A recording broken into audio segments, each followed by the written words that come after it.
it's really windy outside. Not wide out windy, but windy enough that when I was trying to record, you couldn't hear me at all. It's just wind.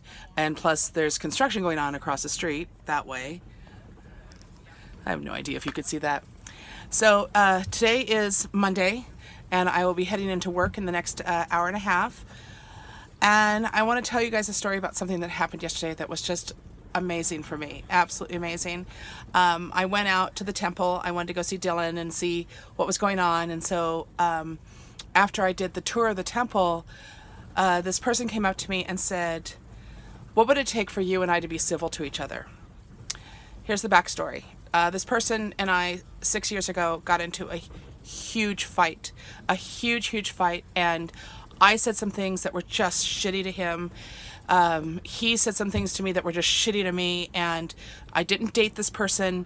And just so you know, it was not a romantic relationship. But I was just done with this person.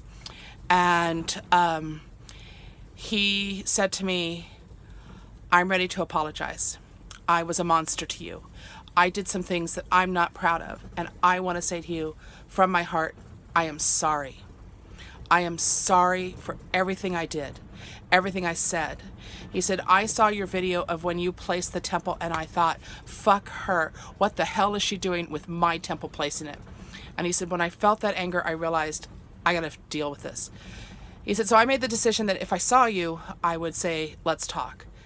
So I sat and I listened, and he poured out everything that he had done and why he had done it and what led up to it. And he said, "I'm not justifying my actions, but I was in the wrong."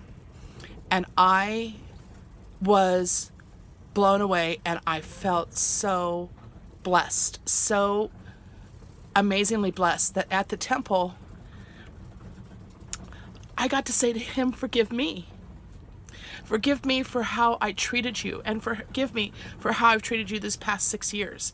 And we released this anger with each other, and it was phenomenal for me that now I can be in the same room with him. And I said to him, "I'll never call you and say, let's go get coffee. I will never call you and say, hey, I have an extra show ticket. I will never do that.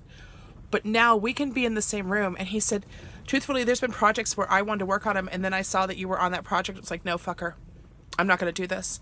And he said, "When you showed up for the first temple meeting, I didn't want to be there. I didn't want to have anything to do with you. I didn't want to do with the temple." He said, "But then I realized, no, I've got to face this." And he's been facing his demons, and he apologized, and I apologized. And that's what the temple's about, is release and saying, I'm done. I'm done with whatever it is, so I can allow other things to come in.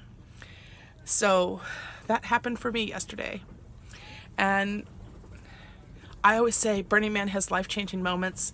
And yeah, this could have happened at Safeway in the produce department, but it didn't. It happened out here. And it happened at exactly the right time that both of us needed to have this. So, yeah, this is part of my journey here at Burning Man this year.